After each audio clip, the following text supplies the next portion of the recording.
En el número 3, OEA, crisis migratoria. La Organización de los Estados Americanos llevará a cabo una sesión extraordinaria el miércoles 5 de septiembre para tratar el tema de la crisis migratoria de Venezuela. En la sesión dialogarán el secretario general Luis Almagro y los dirigentes de la Organización Internacional de las Migraciones y la Oficina del Alto Comisionado de la ONU para Refugiados. Entre tanto, en Brasil, el presidente Michel Temer indicó que su gobierno podría empezar a restringir la entrada de venezolanos. En el número 2, Puerto Rico, cifra de las pesar de que Juan Puerto Rico fue uno, Nicaragua, la próxima y además negligente. En el número 1, Nicaragua, la próxima Venezuela. Un nuevo reporte de la Oficina de Derechos Humanos de la ONU indica que las enérgicas medidas contra manifestantes antigobierno en Nicaragua constituyen una crisis. El alto comisionado de la ONU para los Derechos Humanos expresó que, y citamos, la violencia y la impunidad en los últimos 4 meses han expuesto la fragilidad de las instituciones nicaragüenses y han creado un clima de temor y desconfianza. De no haber un cambio inmediato, dijo, Nicaragua puede tener un futuro similar al de Venezuela. Este es el primer tema de la noche y profundizamos en los hechos.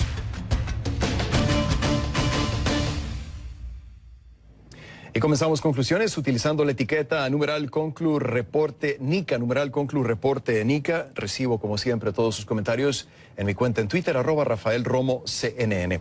La Oficina del Alto Comisionado para los Derechos Humanos de Naciones Unidas presentó este miércoles un informe de 47 páginas que confirma lo que la prensa local e internacional ha venido reportando ya por meses: violaciones de derechos humanos y abusos en el contexto de las protestas antigubernamentales en Nicaragua entre el 18 de abril y el 18 de agosto. El reporte, el último que presenta el alto comisionado Said Raad al-Hussein, antes de entregar su cargo a la expresidenta chilena Michelle Bachelet, señala que existe una grave crisis de derechos humanos en Nicaragua.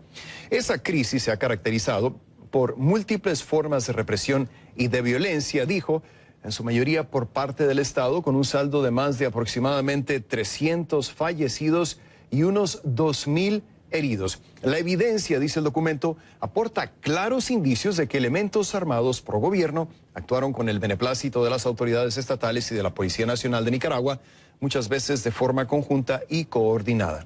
El gobierno de Nicaragua ha rechazado la publicación, alegando que el reporte va más allá de la visita para la cual fue invitada a la oficina del alto comisionado y que él mismo prejuzga la actuación del Estado al dejar por sentado supuestas violaciones de derechos humanos. Dicen, además, que el reporte omite que las manifestaciones de violencia tuvieron diferentes fases, que obedecieron a una estrategia de golpe de Estado.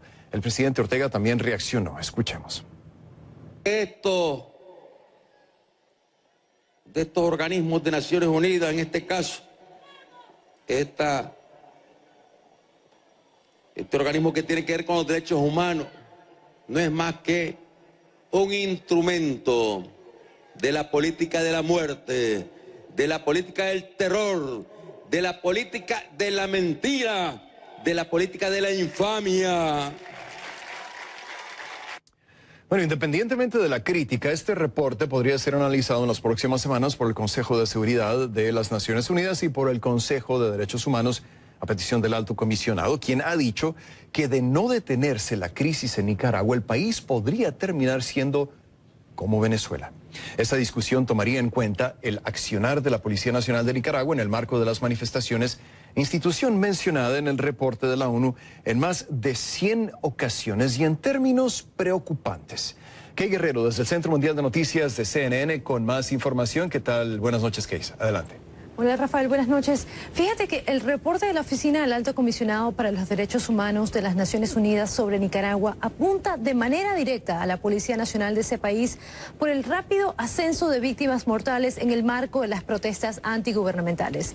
El documento dice que la información obtenida indica que hay un patrón excesivo y desproporcionado de la fuerza que puede estar relacionado con el uso de municiones letales por parte de la policía en conjunto con grupos armados pro gobierno. que han sido identificados por la Comisión Interamericana de Derechos Humanos y otros organismos como grupos paramilitares. Uno de los incidentes que resalta este reporte es la muerte de un joven de 15 años que habría recibido un disparo en el cuello en Managua por parte del grupo de francotiradores policiales. En otro episodio describen la muerte de 6 miembros de una familia, incluyendo a un niño de 3 años y a un bebé que perdieron la vida como resultado de un incendio provocado cuando los dueños de la vivienda no permitieron a la policía y a los francotiradores del Estado utilizar el tejado de esa casa. Y en otro momento donde elementos armados pro gobierno con el aval de la policía habrían atacado una manifestación en Managua el 30 de mayo utilizando francotiradores en áreas específicas. CNN no puede confirmar estos datos de forma independiente y nuestros intentos para comunicarnos con la Policía Nacional de Nicaragua no han tenido éxito. Ahora, como habíamos dicho anteriormente y como queda plasmado en el reporte de la ONU, estos ataques por parte de la policía y los grupos paramilitares quedaron registrados en 3 etapas. La etapa inicial, que fue de respuesta agresiva, otra de arrestos ilegales y levantamiento de barricadas a la fuerza, y una tercera que sería la etapa actual de persecución. En esta etapa, dicen organizaciones pro derechos humanos de Nicaragua, CNN, la Policía Nacional desempeña un papel muy importante, no solo porque actúa como el brazo ejecutor del Estado, sino por la cercanía entre el nuevo director de la policía y el presidente Daniel Ortega. Hablamos de Francisco Díaz, consuegro del presidente Ortega y miembro del Frente Sandinista, quien ha sido sancionado por el Departamento del Tesoro, que indica que bajo el mando de Díaz, la Policía Nacional de Nicaragua ha participado en graves abusos contra los derechos humanos y contra el pueblo de Nicaragua, incluyendo ejecuciones extrajudiciales. Y agregan que se han acercado a los líderes de las pandillas de Nicaragua para que los ayuden a atacar a manifestantes antigubernamentales y a disparar indiscriminadamente y matar a manifestantes pacíficos. Díaz no se ha pronunciado sobre las sanciones. Él ya actuaba como subdirector de la policía y a partir del 5 de septiembre tomará la dirección en pleno de la institución. El presidente Ortega, en entrevista con CNN, defendió sus cualidades policiales. Rafael. De cierta manera, un desafío, su nombramiento para la comunidad internacional y también para la designación del Departamento del Tesoro. Ok, como siempre, gracias por el informe, Kay Guerrero, en vivo desde Atlanta. Y vamos a analizar este tema con una invitada porque además de la descripción que ofrece el reporte de la ONU, también se ofrece una serie de recomendaciones para frenar lo que consideran una etapa de persecución que ha forzado a grupos opositores, manifestantes y disidentes y estudiantes a esconderse o simplemente abandonar Nicaragua.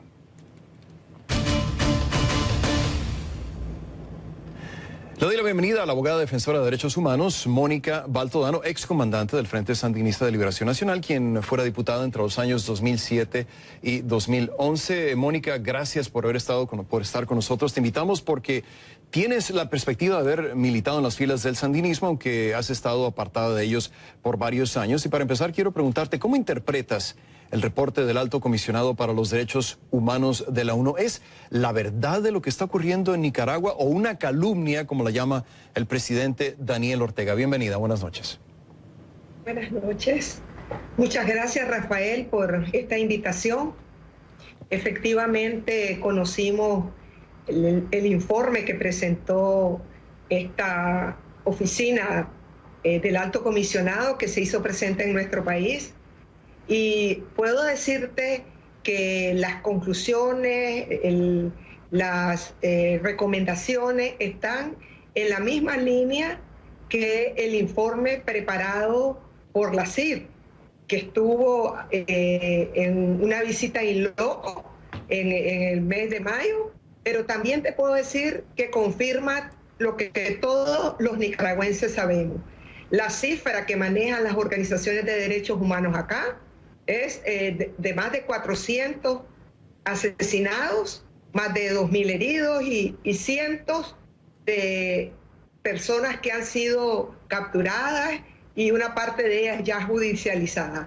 Efectivamente, las conclusiones de este informe son muy importantes y sobre todo las recomendaciones, que son recomendaciones para la comunidad internacional, para la Asamblea General de las Naciones Unidas y para el Consejo de Seguridad, que manda en primer lugar a tomar todas las medidas que sean necesarias para parar de inmediato la represión brutal que estamos sufriendo los nicaragüenses. Mónica, no sé si has escuchado lo que dijo el presidente Ortega sobre este tema, pero te quiero preguntar, ¿qué quiere decir el presidente Ortega que la Oficina del Alto Comisionado para los Derechos Humanos de la ONU es, en sus palabras, un instrumento de la política de la muerte, del terror, de la mentira y de la infamia? ¿Estás de acuerdo con él en estas palabras?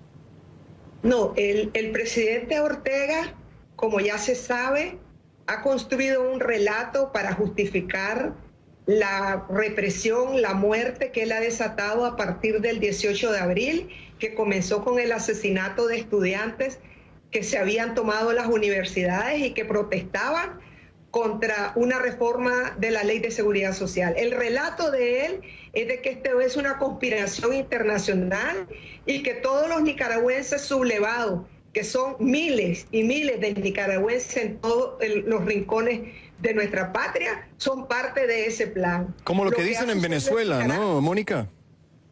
¿Perdón? Como lo que dicen en Venezuela, ¿no?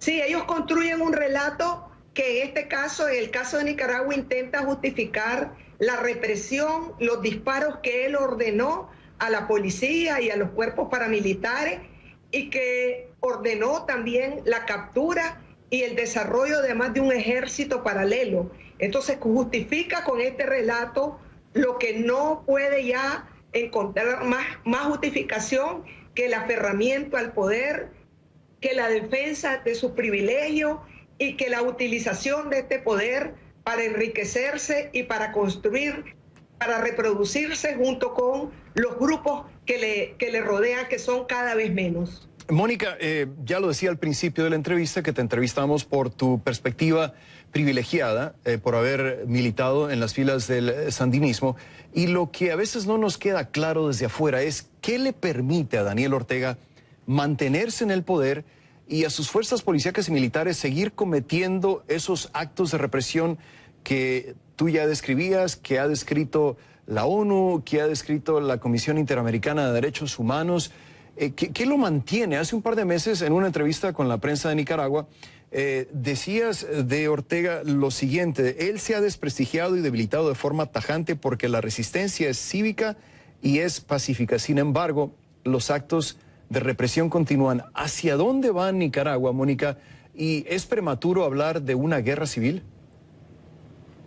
Lo que lo sostiene a Daniel Ortega es únicamente la fuerza, la represión, las atrocidades que está cometiendo y sus grupos y su control de las instituciones que él construyó durante todos estos 11 años en que ha estado en el gobierno.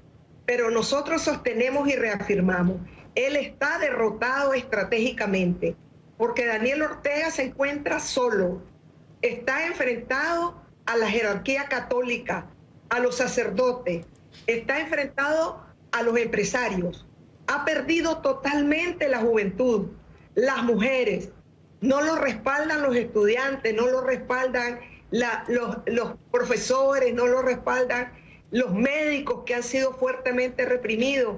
Él solo se está sosteniendo por la fuerza de la represión y por eso nosotros sostenemos que está definitivamente derrotado y que solo es cuestión de tiempo para que él salga del gobierno, porque él ya no puede, ya no es reconocido por la mayoría de los nicaragüenses como presidente ni como gobernante.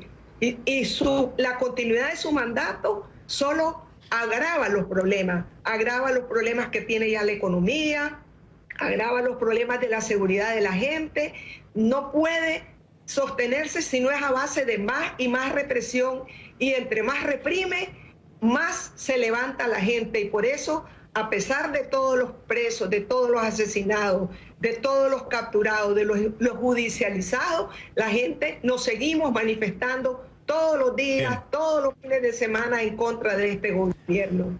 Mónica, tengo que marcar la primera pausa, pero me gustaría pedirte que te quedaras con nosotros porque quiero regresar contigo y preguntarte qué significa ahora en Nicaragua ser sandinista y si tú todavía te consideras militante del sandinismo. Te lo pregunto al regresar de la pausa. Continuamos hablando con Mónica Baltodano, excomandante del Frente Sandinista de Liberación Nacional, después de la pausa. Les recuerdo que pueden dejar sus comentarios en facebook.com/conclusionesCNN, también en mi cuenta en Twitter, @RafaelRomoCNN, usando la etiqueta de esta noche, numeral Conclu Reporte Nica.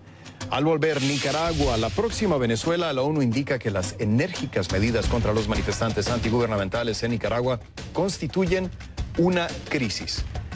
Y más adelante...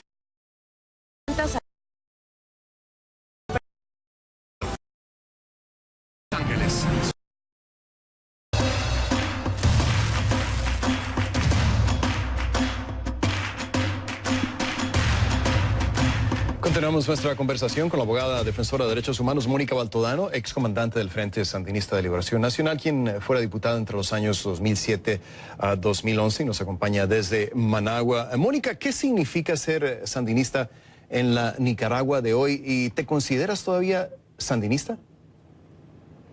Sí, Rafael, nosotros nos consideramos sandinistas junto a miles de sandinistas que en estas jornadas de lucha, en esta sublevación cívica por la democracia, por la libertad, por la justicia, contra la represión, se han sumado en todas las formas de lucha, en las barricadas, en las movilizaciones, y han sufrido y han sido víctimas junto a otros sectores de nuestro pueblo, gente sin partido, liberales, conservadores, socialcristianos, han sido víctimas de la represión. Y te puedo mencionar muertos, pero también prisioneros, muchachos, muchachas, y líderes históricos y combatientes guerrilleros como el que fue capturado el día de ayer, el coronel Brenes, quien fue uno de los dirigentes más importantes de la lucha contra la dictadura en Chinandega, pero contra la dictadura somocista, y el único líder monimboceño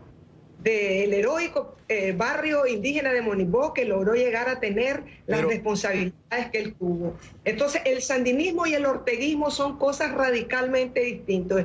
El orteguismo viene siendo un estalinismo criollo. Es en realidad una aberración, una deformación del sandinismo, de esos ideales hermosos que cobijaron en décadas anteriores a muchas generaciones de luchadores. ¿Estalinismo criollo, Mónica?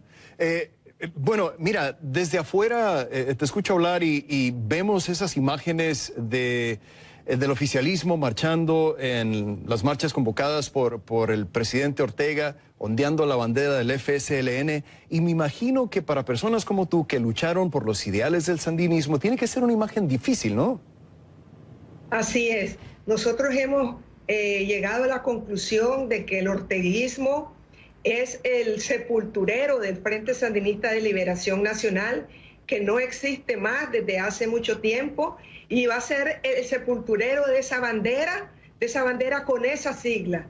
Pero podemos asegurarte, Rafael, que no van a lograr enterrar las ideas libertarias de Sandino, quien, como él mismo predicara, nunca tuvo ni siquiera un palmo de tierra para su sepultura. En cambio, el orteguismo es el enriquecimiento ilícito. Son 5.000 millones que Ortega se ha embolsado de los fondos que dio Venezuela y de los fondos del presupuesto de la República. Por lo tanto, creemos que los ideales pueden seguir y Ortega va a enterrar a esa fuerza que otrora fue una fuerza libertaria. Nos queda menos de un minuto, Mónica. No me quiero despedir de ti sin preguntarte lo siguiente. ¿Compartes la opinión de quienes dicen que Daniel Ortega se ha convertido en una especie de Anastasio Somoza del siglo XXI?